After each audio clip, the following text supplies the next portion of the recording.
Le 30 juin 1960, Palais de la Nation, Léopoldville, Kinshasa aujourd'hui. Écoutez-moi ça. Nous avons connu les ironies, les insultes, les coups que nous devions subir matin, midi et soir, parce que nous étions des nègres.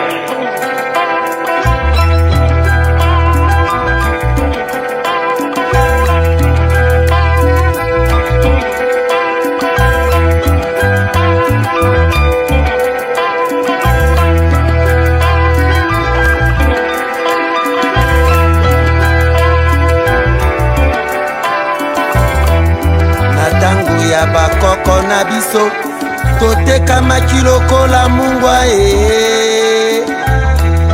na tango ya bakoko na biso totekamaki lokola basenzi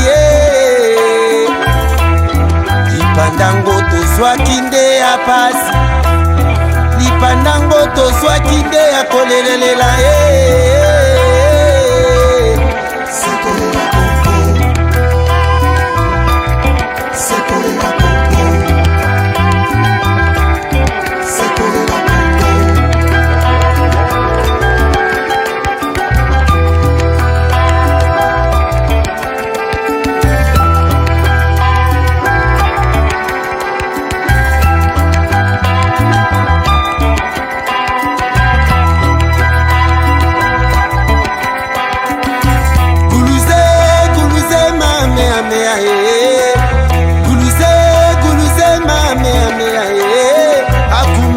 Kola albi bari bakwa ela mame mame mame mame mame mame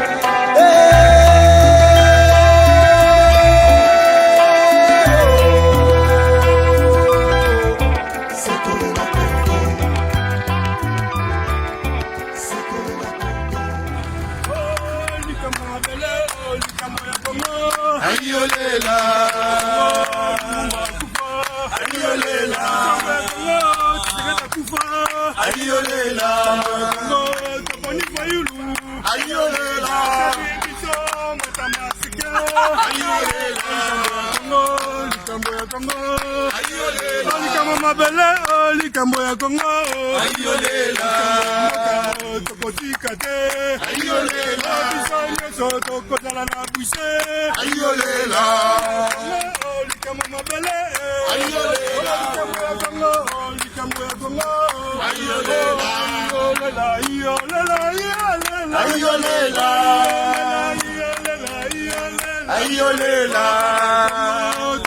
nango tozali komoko banundu bakaziteke kongo bana basai tokomi bangala basai tokomi kasai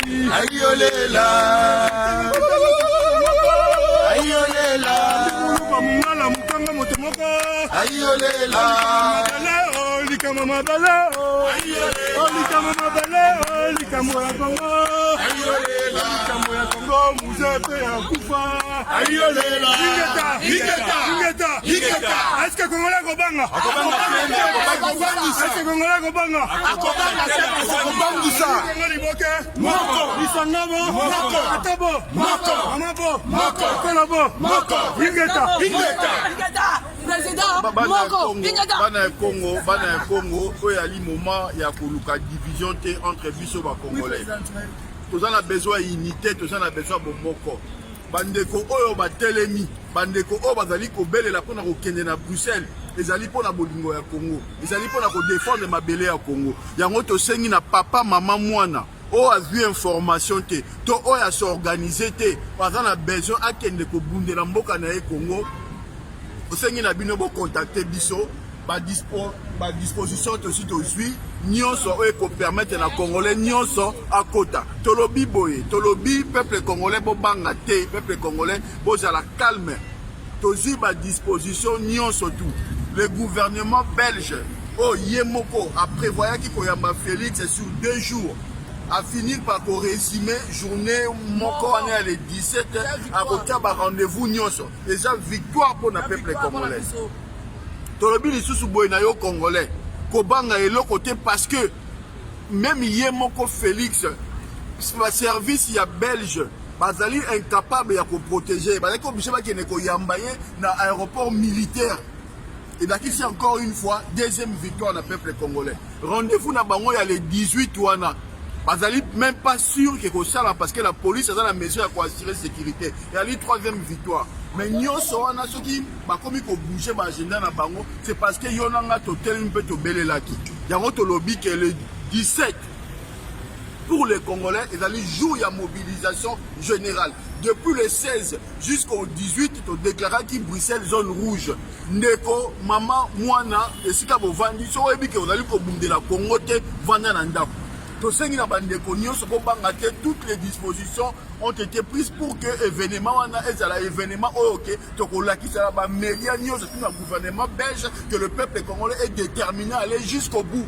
La démarche il y a la vérité des îles et puis la démarche il y a défendre les droits et puis la démarche il y a mettre hors d'état de nuire l'oligarchie tout ce qui est en train de déstabiliser le pays jusqu'à présent. Ingeta donc on a ma maman et la maman donc on sait la maman va mobiliser va belé là pour que ma belé à Congo peut ma maman oh nous on va tomber la rapport à Congo bande kobayoka maman Maserati. Vraiment, peuple congolais, Ingeta. Peuple congolais, j'en appelle à tout un chacun. Papa, maman, bandeko, s'il vous plaît. Binomo boye, bitilo moi, comme place wana. Par quel miracle en fait Tilombo a vendu le pays. Donc j'en appelle à tout un chacun ton lobby le 17 Bruxelles faut écouer. Bruxelles faut ébouka na peuple congolais. Bon soit va jour, beaucoup ça va malade du peuple congolais. Je vous dis que l'heure est grave, l'heure est très très grave. Donc j'en appelle à tout un chacun. Bande konanga botika ba sentiment. Boyo on a ba sentiment. J'en appelle à tout un chacun. Le 17 tout le monde à Bruxelles torobana na porte de Namur, c'est ça les. Oui. La porte de Namur, puis nous dans un cortège. Donc j'en appelle à tout un chacun s'il vous plaît peuple congolais. Ingeta. Nazoka visario Félix Lomoti de Sekedi. Oza bien soyez les bienvenus en Europe. Yela biso sévère central au tiki na Rwanda. Ba communication na biso neto benga ka tsala ba plan na biso nyoso et les kakana na Rwanda. Oza complice. Yami balé. Pourquoi ça biso place au check 15 millions de dollars au peuple congolais zo souffrir. To yebite ozo liango na mwasi na yo, oyo ko kabanga na mwasi na yo. Et yami satu.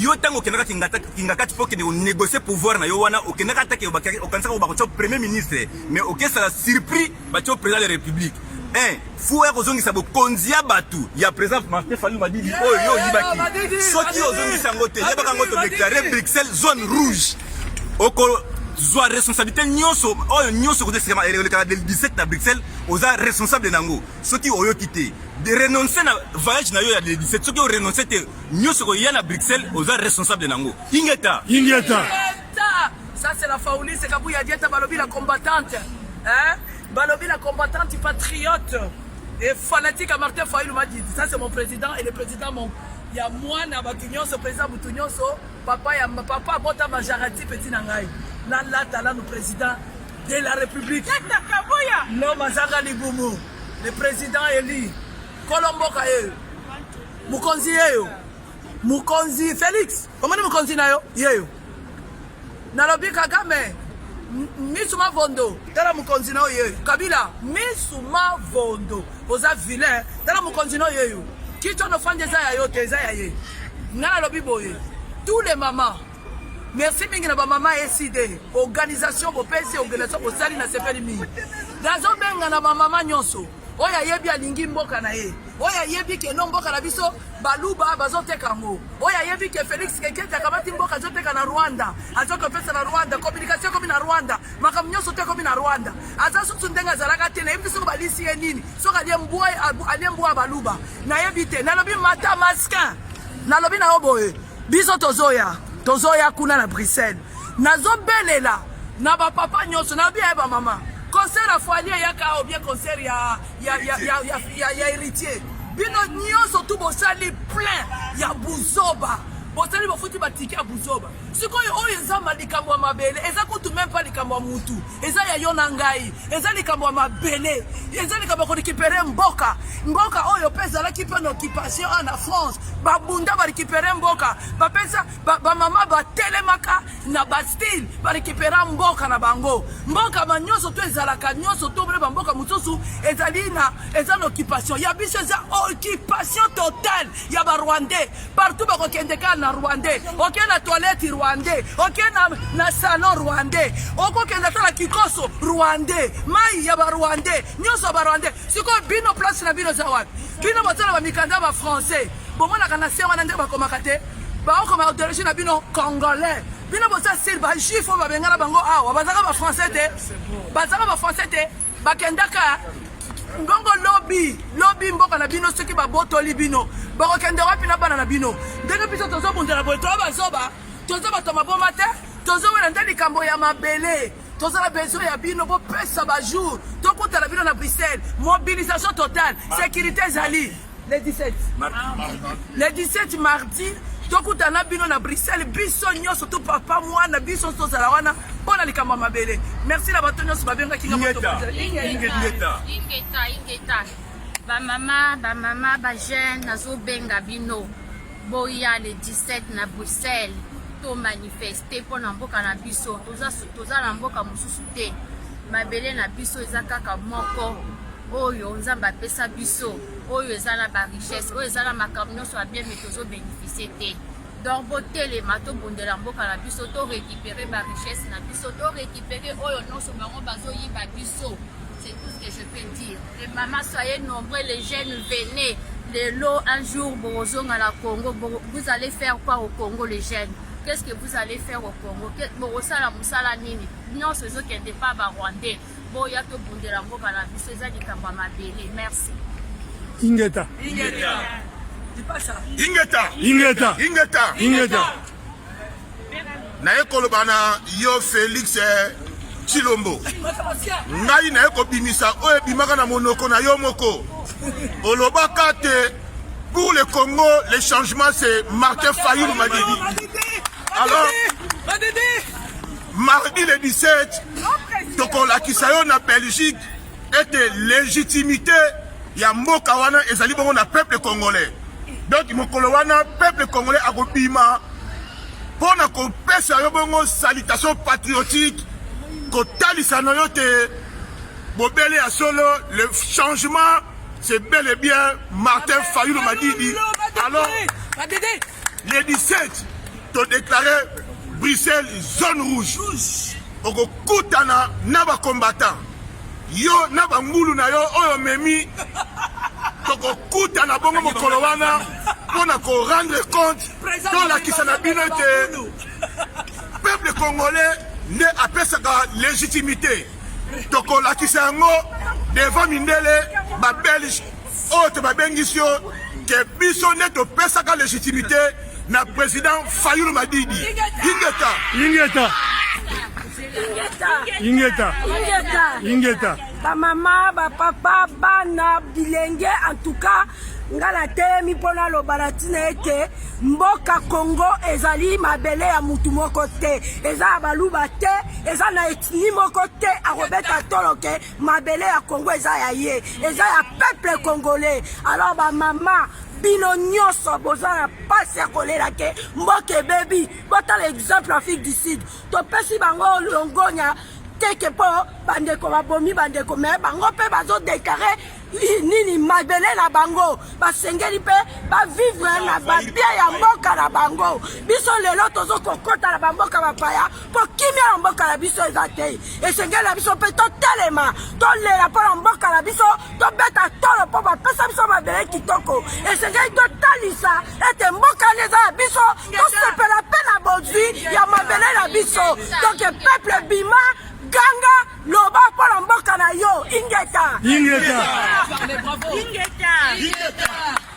ba mama ba tata bo biba pola mboka partout yo zali tozali européen, tozali international, toza mondial.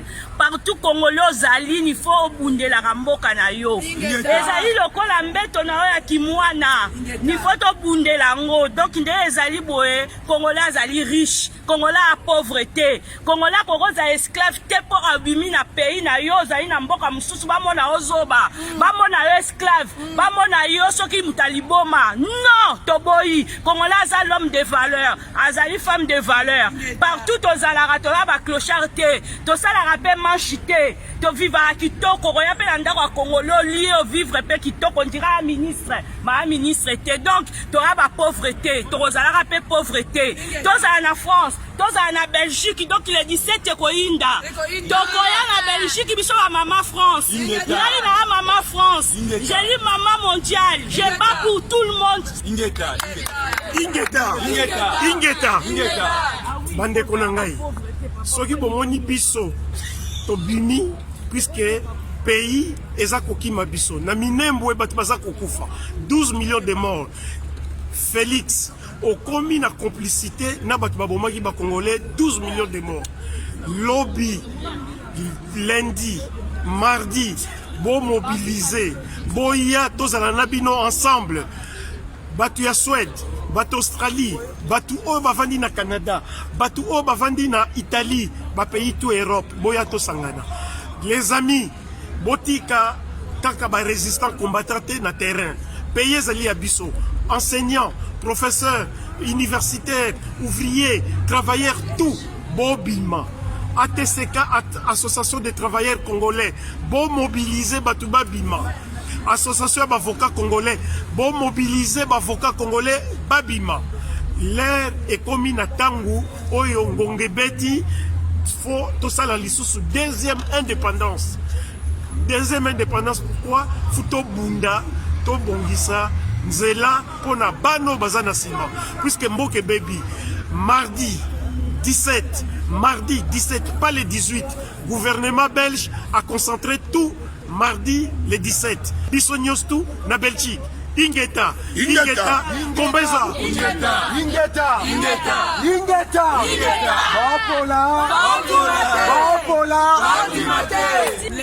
Le 17 septembre, na porte de la mire à partir il y a 10 heures. Torotambolati palais d'Egmont, place Tilo Morokutana, na Charles Michel, na Didier Renders. Boyebi bien biso na babel toza ba contentieux historique. Depuis 1885, Léopold Dabaneko kata batu ba maboko ba congolais maboko. Plus de 15 millions de morts, le premier génocide au monde de l'Obélarate.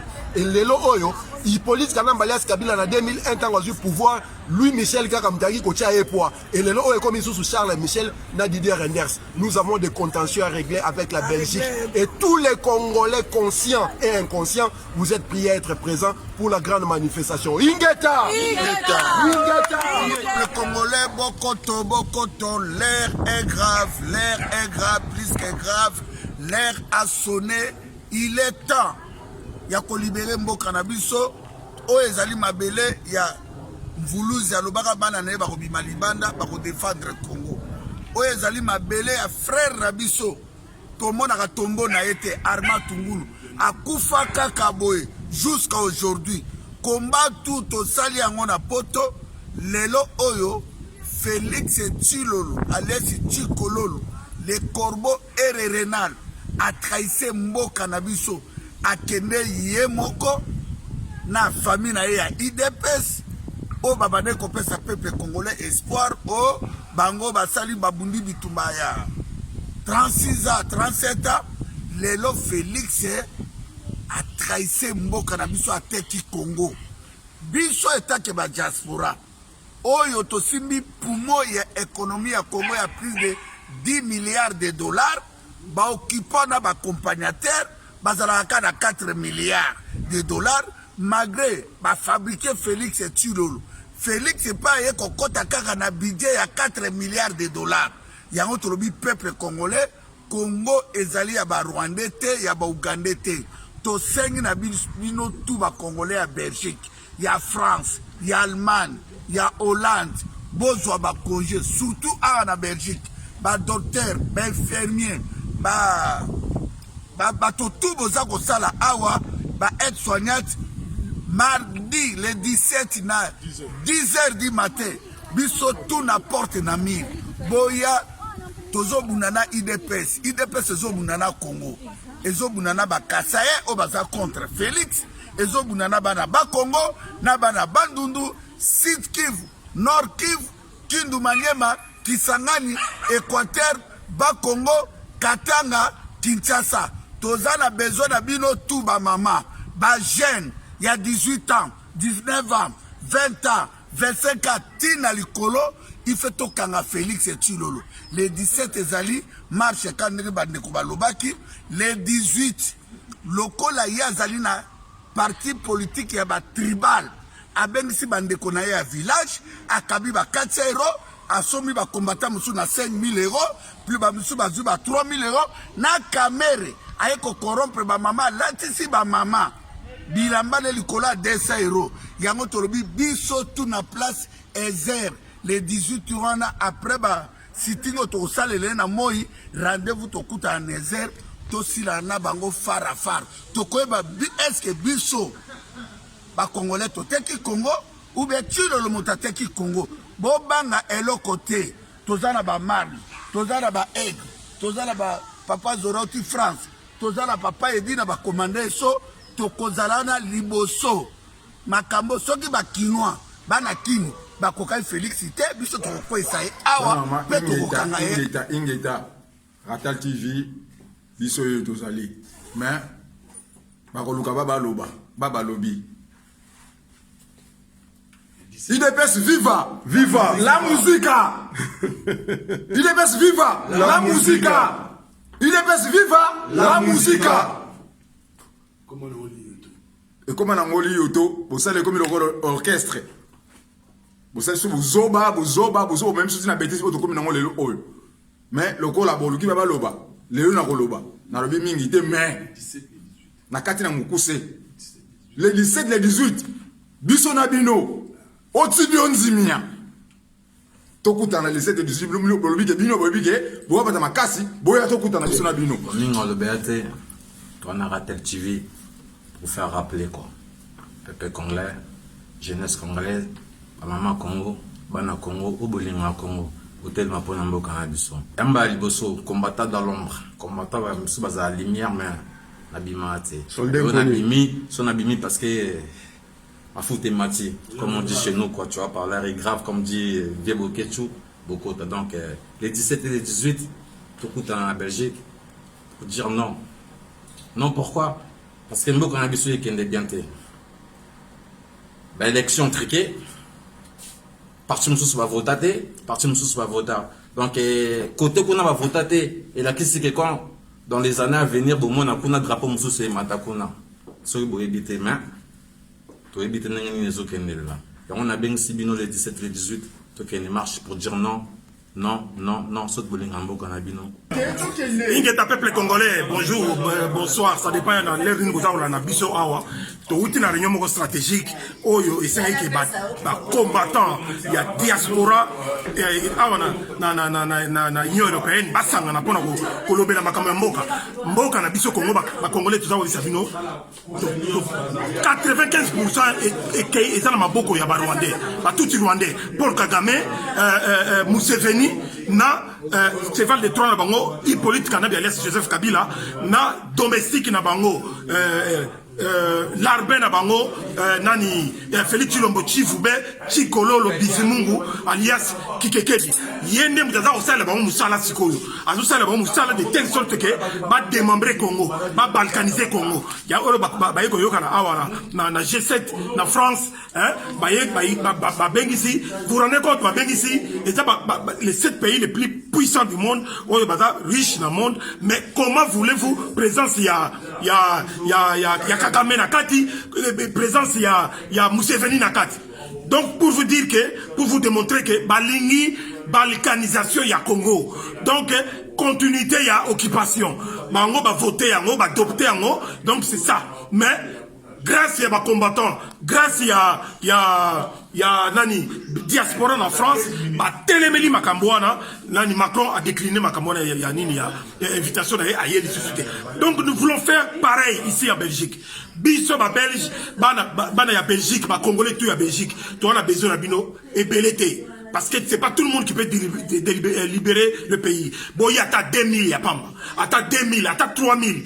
De la porte de Namur vers le ministère des Affaires étrangères, c'est 5 minutes à pied. Boya, ba maman, ba tata, ba toutou, to faire face na ba taliban, na ba maliban, oyo, ba zali ko tekam boka, sans le savoir, ba inconscient, ba malade mentaux, ba zako ba défier biso na mkonzi na bango, Félix Tshilombo, mais toko suki sabango, biso na diaspora, toujours suki sabango, la diaspora n'est pas le Congo, la diaspora est Kinshasa te toko laksabino que la diaspora c'est la diaspora et que toko suki sa mutunabino azoluka légitimité à l'extérieur à kozongo awate parce que légitimité c'est le peuple qui donne. Ingeta ba congolais mingi ya kolobaliso zalité message ya moko ba wudi ko lancer guerre bango moko na arrivé ya Tshilombo.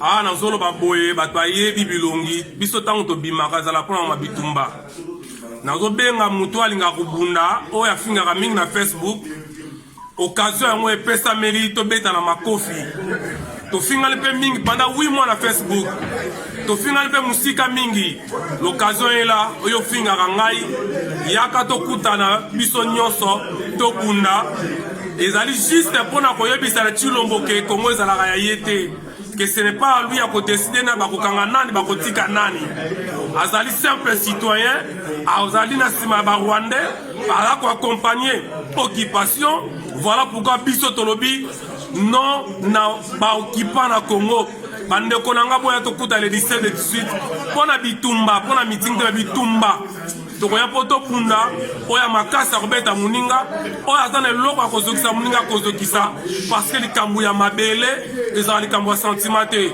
likambu ya mabele ezala na parti prité ato oloba boye toza déjà na molimo ya kimbango lati biso oya azana makasi te yenda kokufa na beng bat nyonso baya le 17 et 18. Le Congolais, comme on l'a dit, comme on le dit, comme on le dira toujours, Ratel, c'est Ratel. Donc en direct de Ratel, je dois vous rappeler.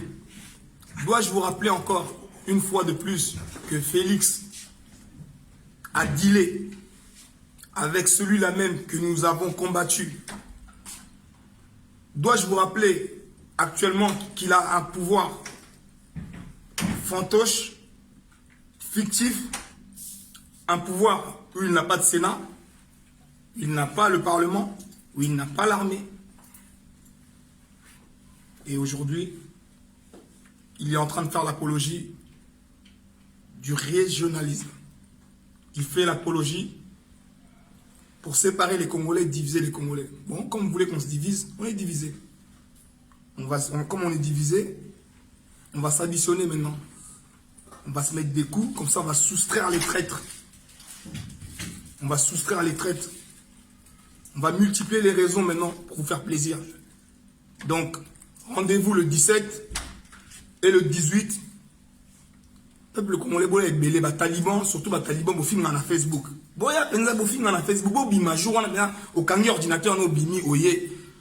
Boza bat makasi. Oh ba jeune à Belgique, biso ba so ba nini.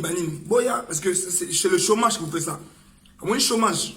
Quand t'as pas cotisé, quand t'avais l'âge de travailler, t'as pas travaillé, t'as pas cotisé, aujourd'hui tu viens à l'Arbin. Au commis l'Arbin, dans l'Arbin. Tu vois? Donc, on dit au tcha vinayo en jeu pour na Tshilombo, Kilombo. Au tcha vino en jeu, au tcha famille en danger, parce que toi tu fais tes conneries. Mais c'est ta famille après qui va tranquer. Réfléchis. Et puis, je vois en air au bima. Au pessi, maman bise. Au pessi, bana bise. Oye, au CP là. 300 €, Anna. J'espère que ça sera assez pour tes frais, tes soins. J'espère que ça sera assez. Ouais, merci Bokoto. L'air est grave, l'air a sonné. Peuple congolais, l'air est grave. Peuple congolais, le 17 septembre, na 12h. Yali Kamboya, diaspora congolaise, tout à Bruxelles. Na midi, na matonge, beaucoup tabiso wana. Et puis, les 18, eza grave, tokolanda ye na école militaire. Et puis, na poko nango, toza phare à phare, na bato ya IDPS. Peuple congolais na place, eza place balelaka etel Tshisekedi. To sengi na bino bo condamné Zoro Bilele te, bo kechuwa ya mbote.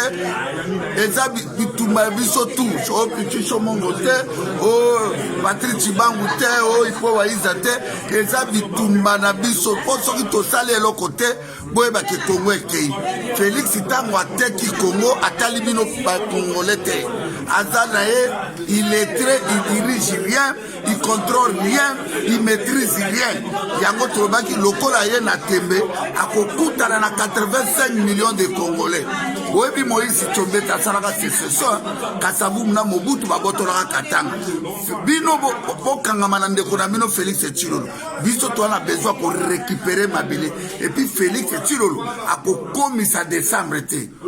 Tango bino boto betre maboko, azalaki akomela ba whisky Givas, kokena kolia ba fufu et pas Chantal Kazat, mosi na ya bane ko sala El Sonnet, lelo mosi na komi na Maputa, akomo kabela batu ba mbongo 350 €, les biens mal acquis ne profitent jamais. Ezali motoki Arma Tungulu, motoki ya Papa Kimbangu, ya président Kasabubu, ya cardinal Malula Itao, ya Florbe Chebe ya Nabazana na Rosimu Kenchima. Tango Chimanga kufaki azo bundana na liwana miso na miso naso alobaki teke Félix Tshilolo akoganya baki le peuple gagne. Félix toko gagner yo Belgique kozala humilié pe kosila na nyonso awa na kata mboka oyo ingeta peuple congolais ngongo tolobaki yango ekoki le 17 septembre et 18 septembre biso nyonso na Bruxelles tozo kosala état de siège na kati ya Bruxelles ezali kosala musala ya ko accompagner ba force nyonso négative dans la carte ya Congo ezali ko déstabiliser mboka na biso yango toza na ba objectif ezali mibale ya ko déstabiliser ko paralyser Bruxelles le 17 na le 18 et puis ko mettre Tshilombo hors d'état de nuire. To pesa ni rendez-vous biso nyonso na Matonge le 17 à partir à midi toza na marche à mener le méga marche autre nango ti devant ministère des Affaires étrangères. Tshilombo prévoir qu'on lia na roi au même moment et après à Koya même pas d'idée index to semi mobilisation dans la Congolais nyonso pour le 17 et puis le 18 to dans la sitting devant école militaire au Tshilombo Koya et après to okele na affrontement la place ya Israël et sika au Tshilombo na parc d'exposition sika balela kitata na a Koya ba taliba a Koya ba traître nyonso o bazali ko teka mboka na biso mkolo wala donc to ya ebele to empêcher événement nesala boya ebele pour que to mettre hors d'état de nuit dynamique ozali ko salama autour ya Rwanda na Kabila pour na déstabiliser mboka na biso et d'autant plus que la Belgique a un rôle moka jouaka capitale et ali capitale militaire ya ba occidentaux et ali capitale ya Union européenne et puis rôle oyo Belgique a joué yango na colonisation na kati ya Congo pe ya ko Congo bande ko na biso encore une fois Belgique azali ko jouer rôle wana ya ko accepter pouvoir sanguinaire oyo ezali ko dans la démarche ya ko déstabiliser Congo na kati ya mabele na ye donc biso peuple congolais il faut tout défier la Belgique to sengi bongo pe to bina koma ba congolais tout ingeta. Chers compatriotes congolais de la diaspora, amis du Congo, nous vous appelons ce mardi 17 à Bruxelles pour la grande manifestation contre l'arrivée de Félix Tshilombo. Félix Tshilombo, que vous savez pertinemment, est un président qui a été nommé à travers un deal avec Kabila. Il n'a pas été élu par le peuple congolais. Et son illégitimité nous met dans la posture de l'application de l'article 64. Parce que tout un chacun de nous a le devoir de mettre en échec un individu, groupe d'individus qui veut s'accaparer du pouvoir par la force ou qui exerce en violation de la Constitution. Vous n'êtes pas sans le savoir que Félix Tshisekedi n'a pas été élu par le peuple congolais. Il est arrivé 3e de ces élections-là. C'est lui qui a été élu, c'est Martin Fayulu. Et la légitimité revient à Martin Fayulu. La Belgique va dérouler un tapis rouge pour accueillir celui qui a été accusé de faux et usage de faux. C'est lui qui a falsifié les documents, c'est lui qui a usé de la contrefaçon. Peter Verlinen a sorti les documents de l'Institut de carrière de commerce de Bruxelles qui prouve à haute voix que Félix Tshilombo n'a pas étudié là-bas. Et pourtant, dans son dossier qu'il a introduit, à la commission électorale indépendante, il dit à haute voix qu'il a été diplômé dans cette institution-là. La Belgique a une histoire houleuse. Nous avons un contentieux qui date de plus de 2 siècles, en commençant par Léopold II, en passant par la colonisation et avec toute l'ingérence que la Belgique a toujours eue avec le Congo, en voyant Louis Michel, et aujourd'hui, ça se répète avec Charles Michel et Didier Reynders. Nous mobilisons la diaspora congolaise de partout en Europe.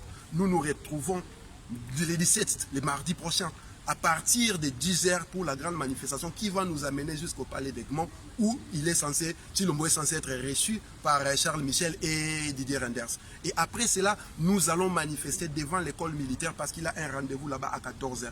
Et le soir, il a un dîner à la Fédération des entreprises belges. Nous manifesterons. Le lendemain, le 18, nous avons une autre manifestation devant la salle Ezel au parc des expositions, voilà. Donc tous les Congolais de la diaspora, vous êtes appelés à la mobilisation tous azimuts. Nous devons montrer à la communauté internationale quelle a été la volonté du peuple. Vous savez tous que Tshilombo a trahi la nation, il a trahi le Congo, y compris leur parti politique IDPS qui a toujours été dans la traîtrise contre la nation congolaise. Et le pays aujourd'hui est entre les mains de ceux qui ont tué les Congolais, ceux qui sont responsables des génocides multiples, des crimes imprescriptibles. Tshilombo aujourd'hui est en train de protéger Hippolyte Kanambe alias Kabila. Il protège tous ces dignitaires-là qui sont accusés de crimes imprescriptibles. Vous avez vu avec vous le président du Sénat, Tambwe Mwamba, qui était celui qui a défendu l'abattage de l'avion de l'AC, ligne aérienne congolaise. Vous êtes en train de voir Bochab et tous ces gens-là qui sont des responsables des massacres comme Sampo, qui sont en train de pavaner. Vous êtes en train de voir celui qui a été responsable des massacres à Yumbi, aujourd'hui gouverneur à Kinshasa. Et dans tout cela, qui est en train de se pavaner à Kingakati avec des involtures à se moquant du peuple congolais. Nous devons vous rappeler qu'au moment où nous sommes en train de parler, il y a un génocide au Congo qui a déjà fait plus de 12 millions de morts. Tous les jours, il y a des viols sur hommes, femmes, enfants, jeunes et vieux, en ordre de 48 par heure. Et tant qu'il n'y aura pas de justice qui va condamner tous ces responsables-là, tant que nous n'allons pas mettre la vérité, en commençant par la vérité des urnes des élections du 30 décembre dernier, il n'y aura pas de paix au Congo. Donc nous invitons le peuple congolais et les amis du Congo, le peuple belge, de nous accompagner dans ce combat qui est noble. Ayolela,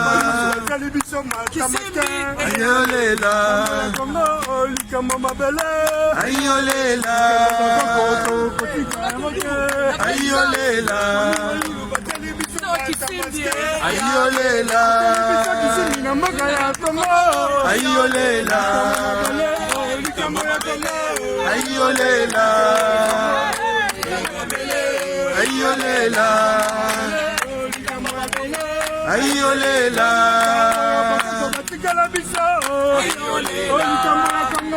likambo ya Congo, likambo ya mabele, ayolela, ayolela, ayolela, ayolela,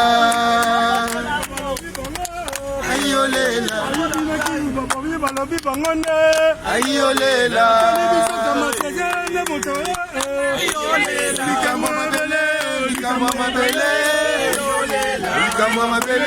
likambo ya Congo.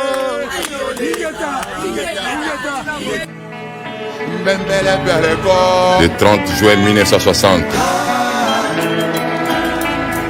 palais de la Nation, Léopoldville, Kinshasa aujourd'hui.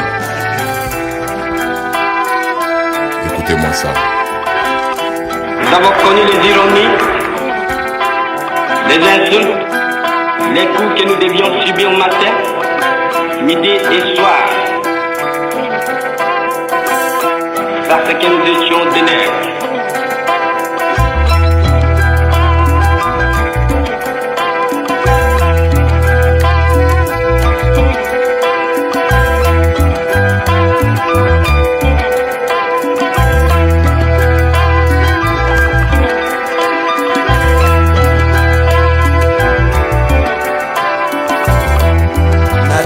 Ya bakoko na biso totekamaki lokola mungwa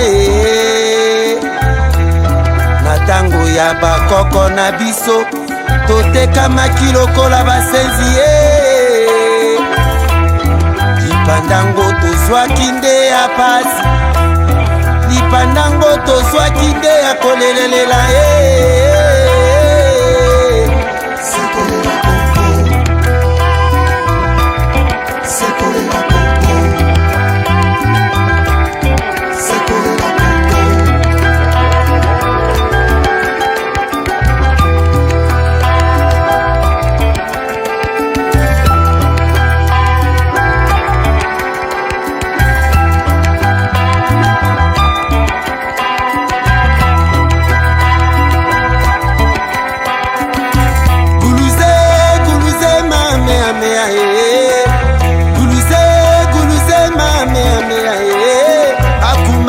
kolal bi bari ba kwa era mame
Mbembele Bereko Igoro Doualeko Mbembele Bereko.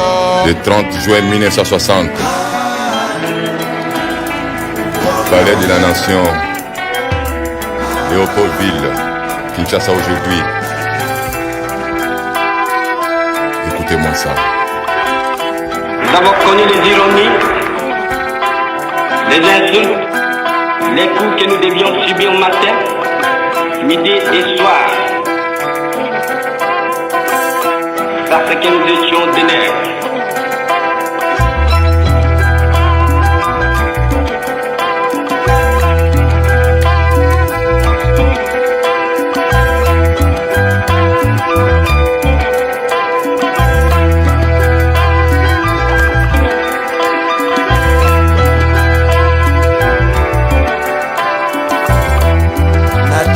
ya bakoko na biso totekamaki lokola mungwa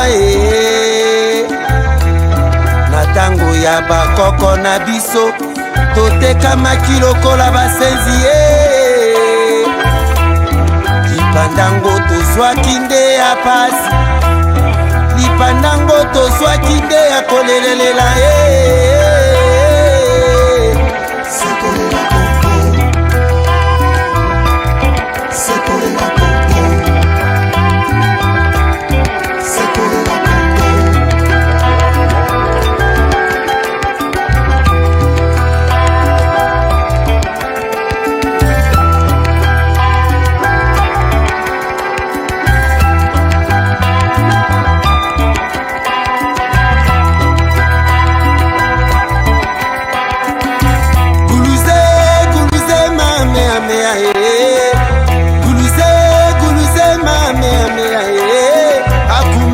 kolal bi bari ba kwa era mame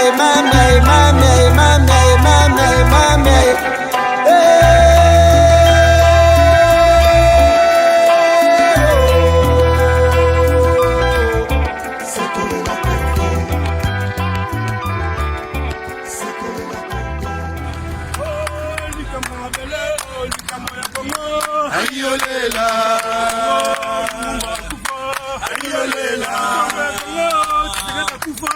Ayolela. Ayolela.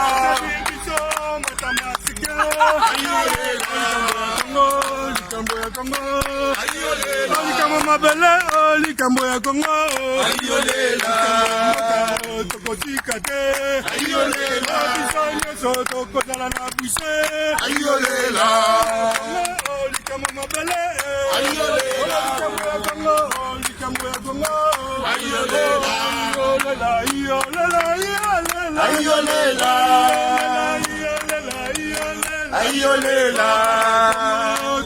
Nango ayolela tozali komoko bandundu bakaziteke ayolela kongo bana basai ayolela tokomi bangala basai tokomi kasai ayolela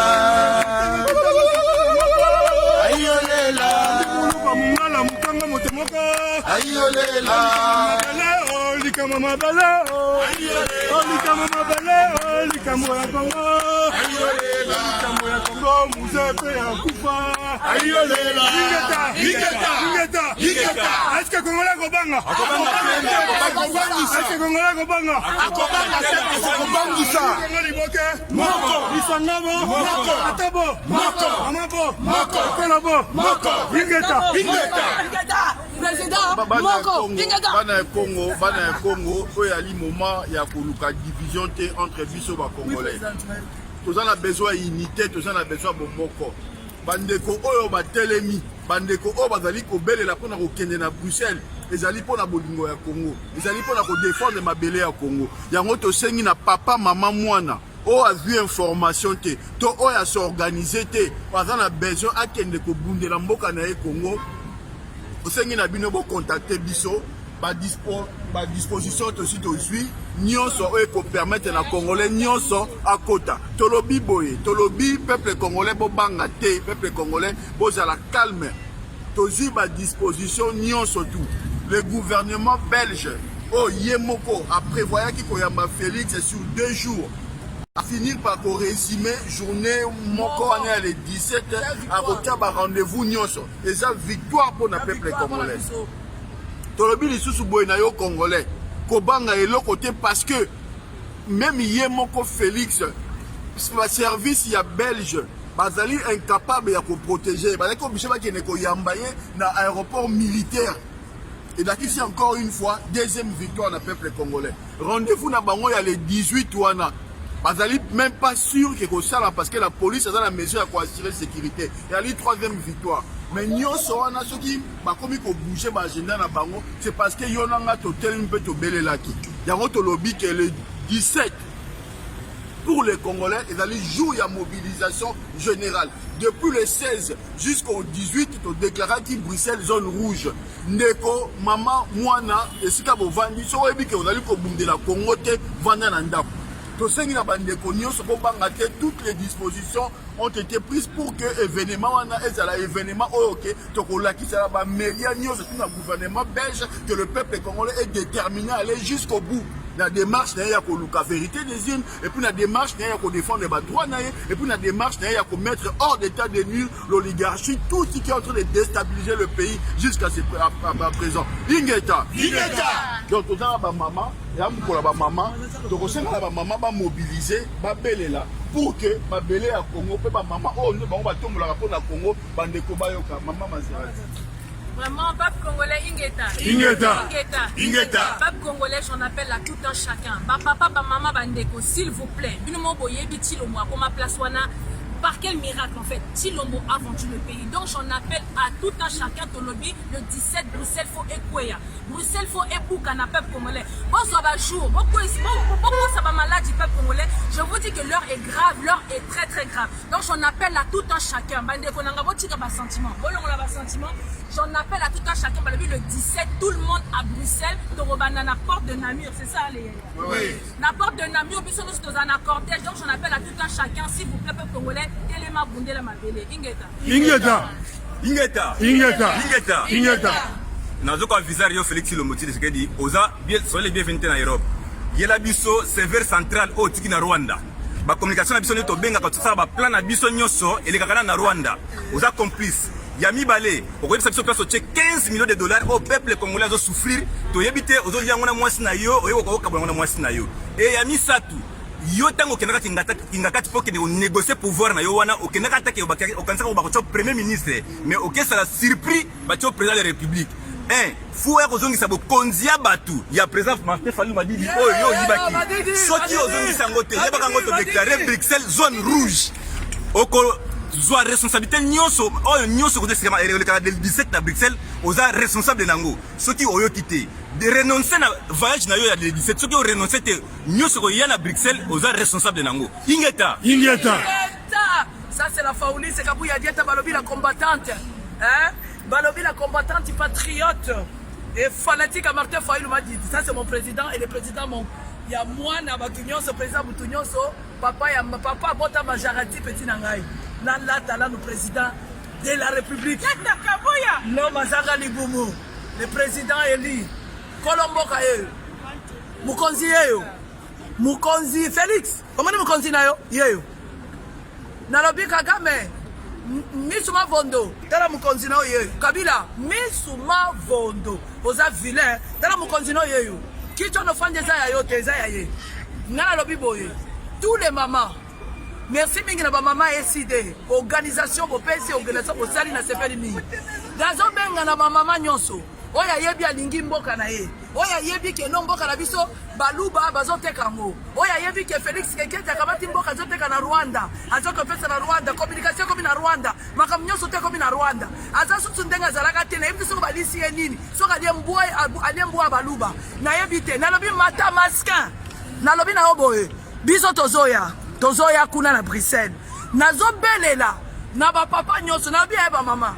concert à foyer yaka ou bien concert ya héritier bino nyonso tout bosali plein ya buzoba bosali bofuti batiki ya buzoba sikoyo oyo eza malikambo ya mabele eza kutu même pas likambo ya mutu eza ya yo na ngai eza likambo ya mabele eza likambo ko récupérer mboka oyo pesa la ki pena occupation en France babunda ba récupérer mboka ba pesa ba mama ba telemaka na Bastille ba récupérer mboka na bango mboka manyoso to ezalaka nyonso to bre mboka mususu ezali na eza l'occupation ya biso eza occupation totale ya ba Rwandais partout ba kokendeka na Rwandais okena na toilette Rwandais okena na salon Rwandais okokenda tala kikoso Rwandais mai ya ba Rwandais nyonso ba Rwandais siko bino place na bino zawad bino botala ba mikanda ba français bomona kana se wana nde bakomaka te baokoma d'origine na bino congolais bino bosa sel ba juif ba bengala bango awa bazaka ba français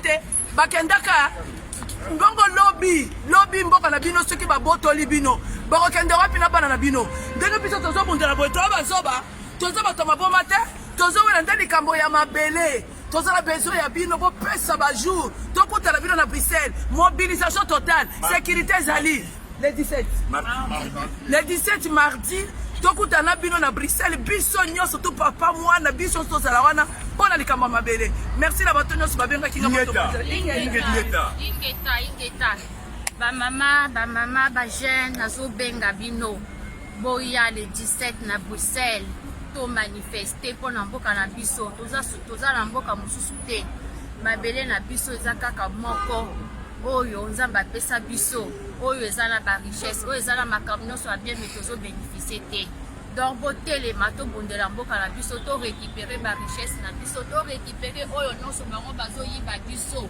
C'est tout ce que je peux dire. Les mamans, soyez nombreux, les jeunes, venez. Un jour, Borozong à la Congo, vous allez faire quoi au Congo, les jeunes? Qu'est-ce que vous allez faire au Congo? Borosala Moussala Nini. Non, c'est ce qui n'est pas Rwandais. Boyato Bundelambo Kanabiso, Zadikamba Mabele. Merci. Ingeta. Dis pas ça. Ingeta.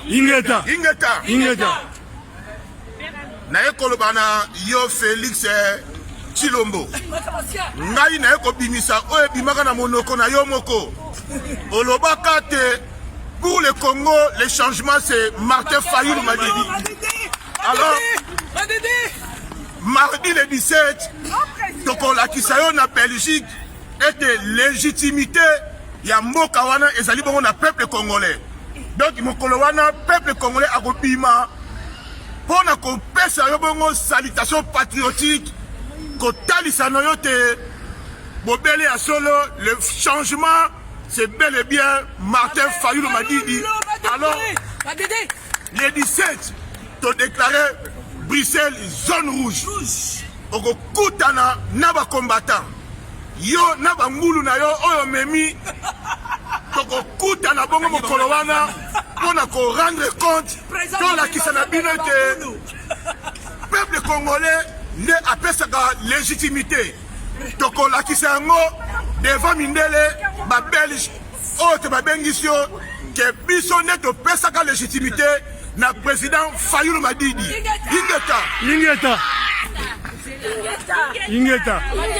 Ingeta. Ba mama, ba papa, bana bilenge en tout cas ngala temi pona lo balatine ete mboka Congo ezali mabele ya mutu moko te eza baluba te eza na etni moko te akobeta toloke mabele ya Congo eza ya ye eza ya peuple congolais. Alors ba mama bino nyonso bozana pasi ya kolela ke mboka bebi bota l'exemple Afrique du Sud topesi bango longonya teke po bandeko babomi bandeko me bango pe bazo déclarer nini mabele na bango basengeli pe bavivre na babia ya mboka na bango biso lelo tozo kokota na bamboka bapaya po kimia na mboka na biso eza te esengeli na biso pe totelema tolela mpo na mboka na biso tobeta tolo mpo bapesa biso mabele kitoko esengeli totalisa ete mboka neza ya biso tosepela pe na bozwi ya mabele na biso donc peuple bima ganga loba pona mboka na yo ingeta ba mama ba tata bo biba pona mboka partout yo zali tozali européen tozali international toza mondial partout congolais ozali il faut obundela mboka na yo ezali lokola mbeto na yo ya kimwana il faut tobundela ngo donc nde ezali boye congolais azali riche congolais a pauvreté congolais kokoza esclave te po abimi na pays na yo ozali na mboka mosusu bamona ozoba bamona yo esclave bamona yo soki mutaliboma non toboyi congolais aza l'homme de valeur azali femme de valeur partout tozalara toza ba clochard te tosalaka pe manche te tovivaka kitoko koya mpe na ndako ya congolais olie ovivre mpe kitoko ondira maa ministre et donc toya ba pauvreté tokozalaka mpe pauvreté tozala na France tozala na Belgique donc le 17 koyinda tokoya na Belgique biso ba mama France ngai na mama France j'ai dit maman mondiale je bats pour tout le monde Ingeta bandeko na ngai soki bomoni biso tobimi puisque pays eza kokima biso na minembo bato baza kokufa 12 millions de morts. Félix okomi na complicité na bato babomaki ba congolais 12 millions de morts. Lobby lundi mardi bo mobiliser boya tozala na bino ensemble bato ya Suède bato Australie bato oyo bavandi na Canada bato oyo bavandi na Italie ba pays tout Europe boya tosangana les amis botika kaka ba résistant combattant na terrain pays ezali ya biso enseignants professeurs universitaires ouvriers travailleurs tout bobima ATCK association des travailleurs congolais bo mobiliser bato babima association d'avocats congolais bon mobiliser d'avocats congolais babima l'air est comme na tangu oyo ngonge beti faut tout ça la lisusu deuxième indépendance pourquoi futo bunda to bongisa nzela pona bano bazana sima puisque mboke baby mardi 17 pas le 18 gouvernement belge a concentré tout mardi le 17 bisognos tout na Belgique Ingeta Kombeza Ingeta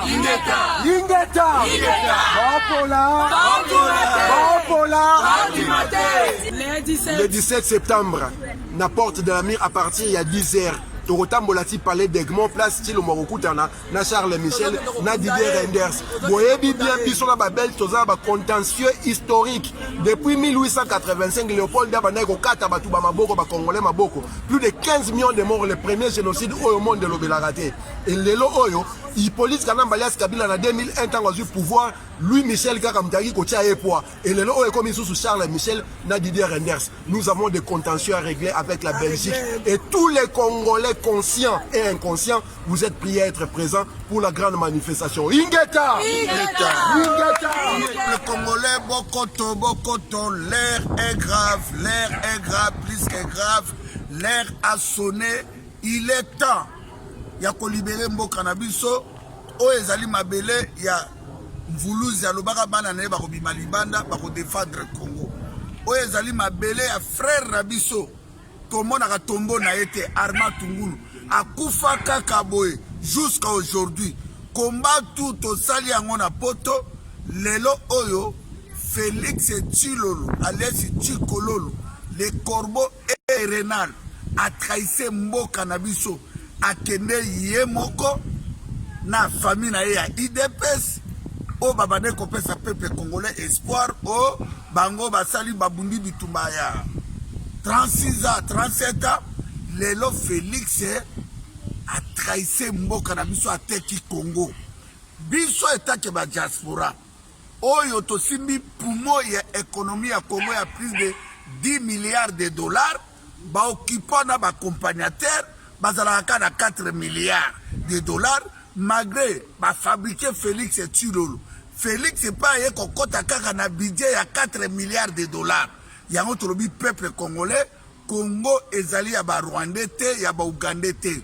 To sengi na bino tout ba Congolais ya Belgique, ya France, ya Allemagne, ya Hollande, bozwa ba congé surtout à na Belgique, ba docteur, ba infirmier, ba tout boza kosala awa ba aide soignante mardi le 17 na 10h du matin biso tout na porte na mire boya tozo bunana IDPS ezo bunana Congo ezo bunana ba Kasaye o baza contre Félix ezo bunana bana ba Congo na bana Bandundu Sud Kivu Nord Kivu Kindu Maniema Kisangani Équateur ba Congo Katanga Kinshasa Tozana besoin na bino tout ba maman, ba jeune, il y a 18 ans, 19 ans, 20 ans, 25 ans, tina likolo, il fait tout kanga Félix Tshilolo.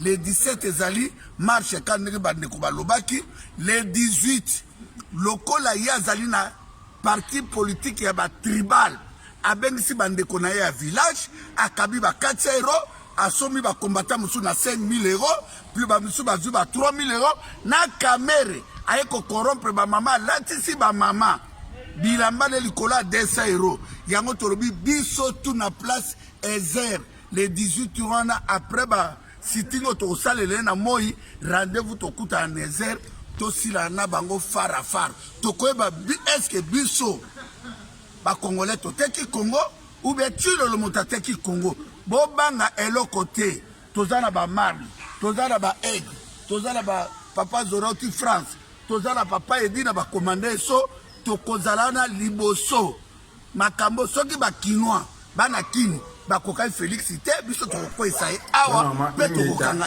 ingeta Ratal TV biso yo tozali mais ba koluka baba loba baba lobi IDPS viva viva la musica IDPS viva la musica IDPS viva la musica. Et comme on a ngoli yoto, vous savez comme le orchestre. Vous savez vous zoba, même si c'est une bêtise auto comme on le oyo. Mais le collabo qui va ba loba, le na koloba. Na lobi mingi te mais na kati na mukuse. Le 17 le 18 biso na bino otibio nzimia. Tokuta na le 7 18 bolobi ke bino bolobi ke bo ba ta makasi boya tokuta na biso na bino. Mingo le beate on a Ratel TV pour faire rappeler quoi. Peuple congolais, jeunesse congolaise, maman Congo, bana Congo, obolinga Congo, hôtel mapona mboka na biso. Yamba liboso combattant dans l'ombre, combattant ba misu baza lumière mais Nabimate. Soldat Son abimi parce que à foot et mati, comme on dit chez nous, quoi, tu vois, par l'air est grave, comme dit Viebo Ketchou, beaucoup. Donc, les 17 et les 18, tout coûte en Belgique, pour dire non. Non, pourquoi? Parce que nous, on a besoin qu'il y ait bien été. L'élection triquée, parti nous va voter, parti nous va voter. Donc, côté qu'on va voter, et la question c'est que quand, dans les années à venir, bon, on a un drapeau, nous c'est Matakuna. Soyez pour éviter, mais. Tu évites les autres. On a bien Sibino les 17 et les 18, tu marche pour dire non, non, non, non, saute Bolingambo qu'on a bino. Ingeta peuple congolais, bonjour, bonsoir, ça dépend de l'air d'une goutte ou la biso awa. Tu as une réunion stratégique, oyo, et c'est un combattant, il y a diaspora, na Union européenne, basanga na pona ko lobe na makambo mboka. Mboka na biso Congo, ba congolais tout ça au Sabino.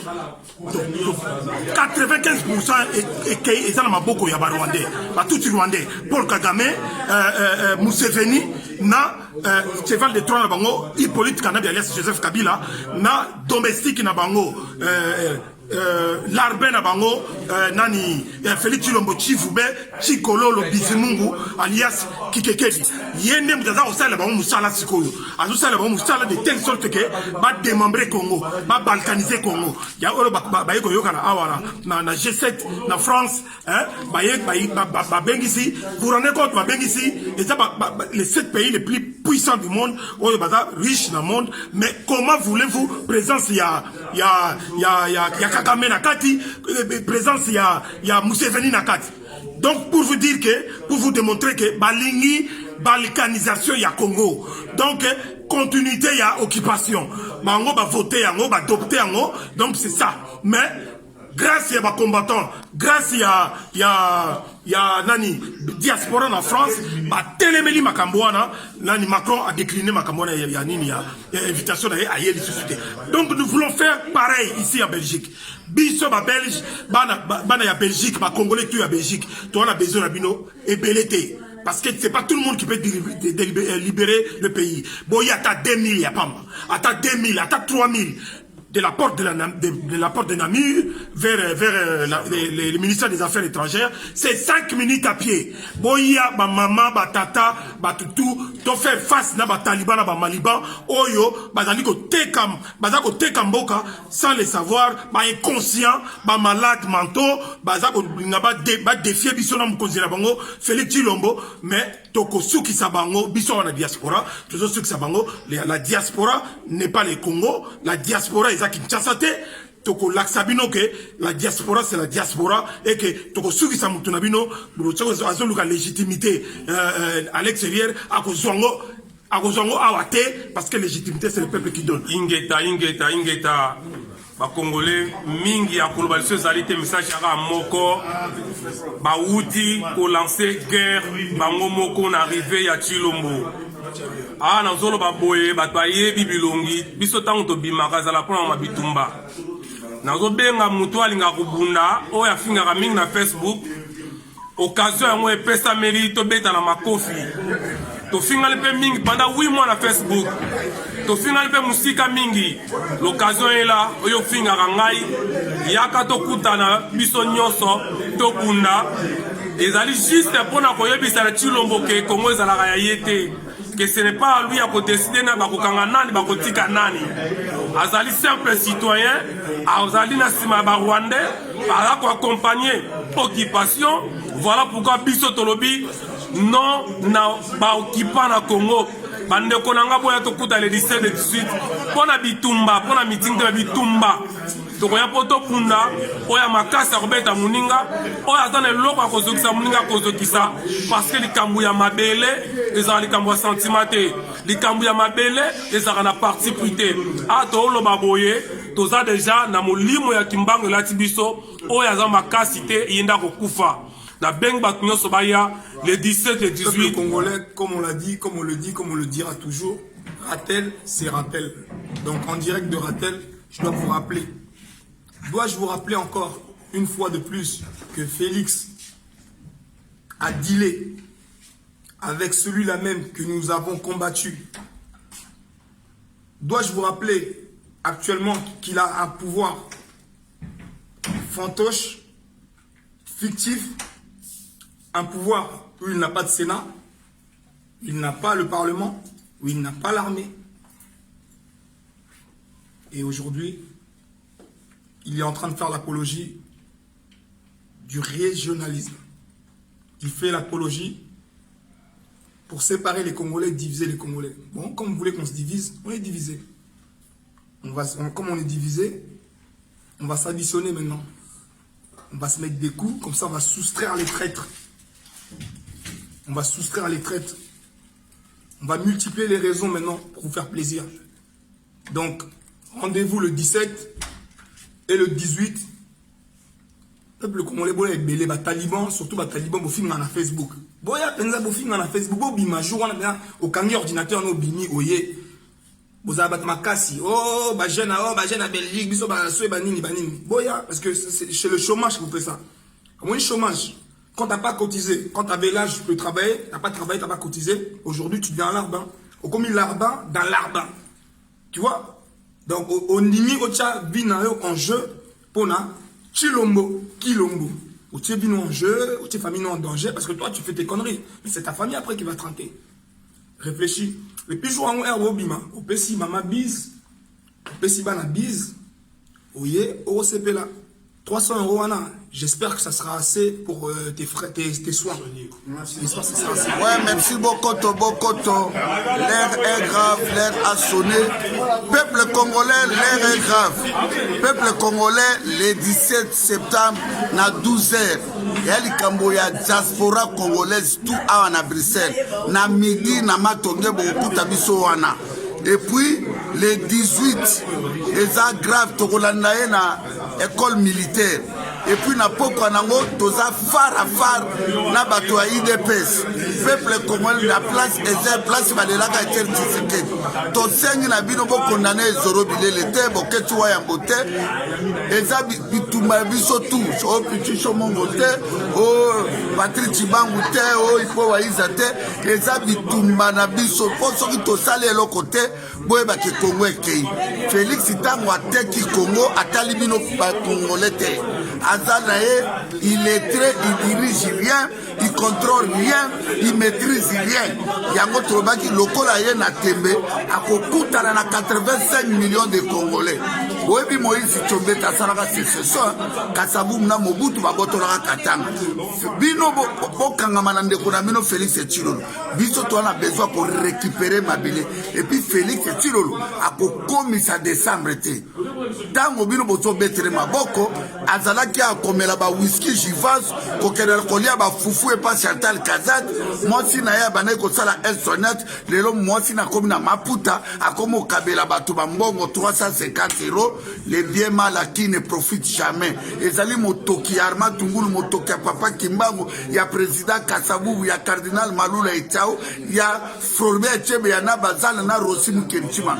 Tango Chimanga Kufaki, azo bundana na liwana miso na biso na alobaki teke Félix Tshilolo akoganya baki le peuple gagne. Félix to gagner yo. Belgique kozala humilié pe kosila na nyonso awa na kata mboka oyo. Ingeta peuple congolais ngonga ngoto lobaki yango ekoki le 17 septembre le 18 septembre biso nyonso na Bruxelles. Todo kosala état de siège na kata Bruxelles. Bruxelles ezali kosala musala ya ko accompagner ba force nyonso négative dans la kata Congo ezali ko déstabiliser mboka na biso. Yango toza na ba objectif ezali mibale ya ko déstabiliser, ko paralyser Bruxelles le 17 na le 18 et puis ko mettre Tshilombo hors d'état de nuire.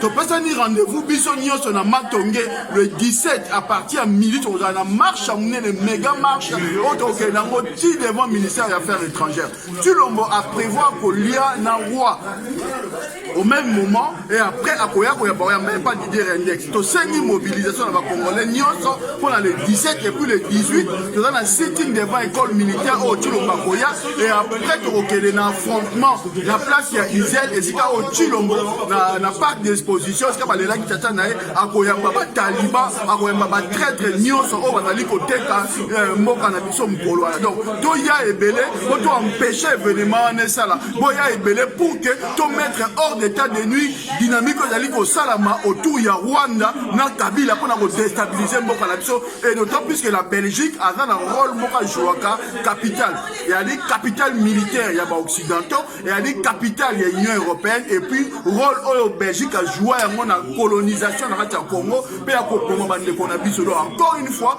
Belgique azali kojouer rôle wana ya koaccepter pouvoir sanguinaire oyo ezali kozala na démarche ya kodestabiliser Congo na kati ya mabele na ye. Donc biso peuple congolais faut to défier la Belgique.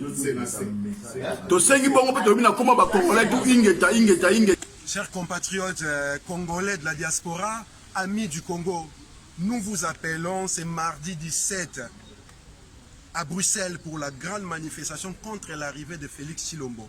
Félix Tshilombo, que vous savez pertinemment, est un président qui a été nommé à travers un deal avec Kabila. Il n'a pas été élu par le peuple congolais. Et son illégitimité nous met dans la posture de l'application de l'article 64.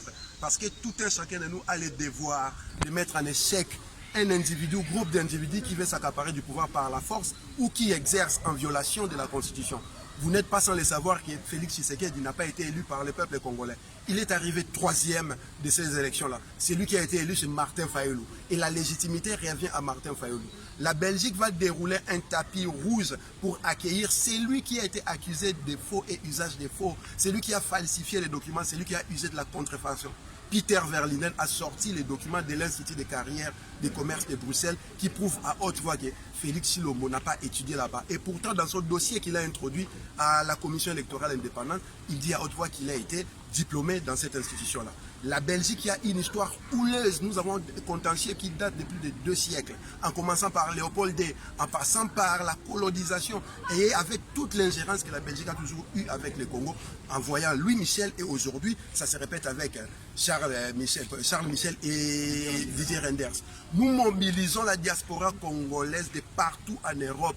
Nous nous retrouvons le 17, le mardi prochain, à partir de 10h pour la grande manifestation qui va nous amener jusqu'au palais d'Egmont où Tshilombo est censé être reçu par Charles Michel et Didier Reynders. Et après cela, nous allons manifester devant l'école militaire parce qu'il a un rendez-vous là-bas à 14h.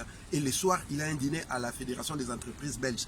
Nous manifesterons. Le lendemain, le 18, nous avons une autre manifestation devant la salle Ezel au parc, parc des expositions, voilà. Donc tous les Congolais de la diaspora, vous êtes appelés à la mobilisation tous azimuts. Nous devons montrer à la communauté internationale quelle a été la volonté du peuple. Vous savez tous que Tshilombo a trahi la nation, il a trahi le Congo, y compris leur parti politique IDPS qui a toujours été dans la traîtrise contre la nation congolaise. Et le pays aujourd'hui est entre les mains de ceux qui ont tué les Congolais, ceux qui sont responsables des génocides multiples, des crimes imprescriptibles. Tshilombo aujourd'hui est en train de protéger Hippolyte Kanambe alias Kabila. Il protège tous ces dignitaires-là qui sont accusés de crimes imprescriptibles.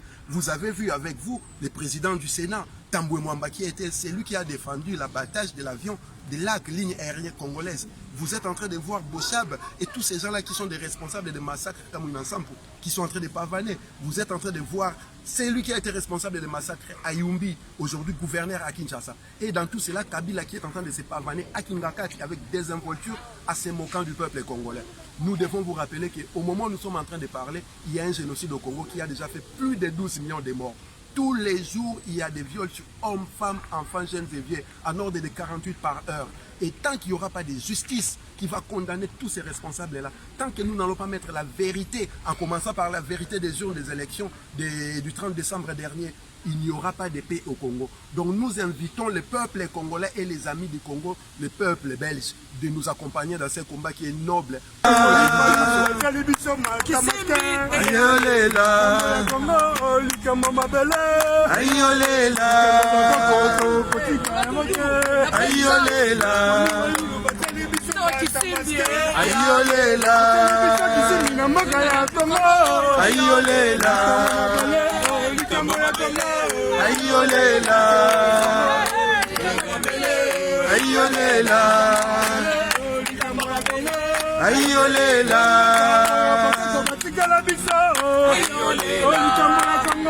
Likambo ya Congo, likambo mabele, ayolela, ayolela, ayolela, ayolela ayolela ayolela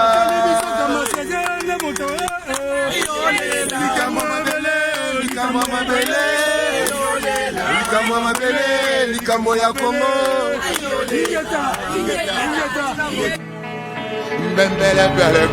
Le 30 juin 1960, Palais de la Nation, Léopoldville, Kinshasa aujourd'hui. Écoutez-moi ça. Nous avons connu les ironies, les insultes, les coups que nous devions subir matin, midi et soir. Parce que nous étions des nègres.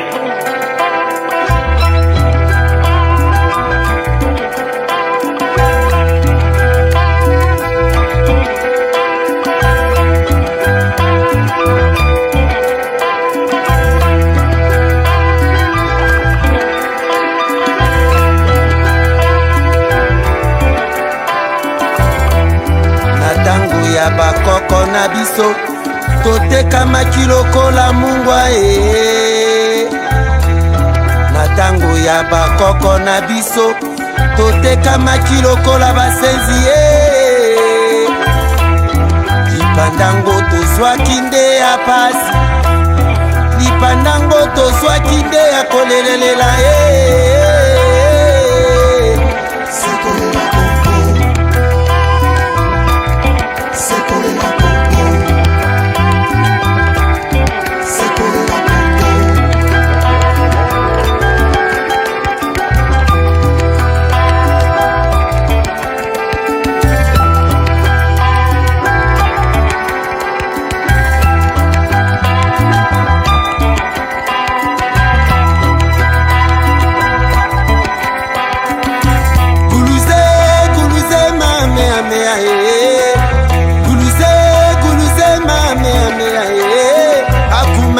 kola libi bari bakwa era mame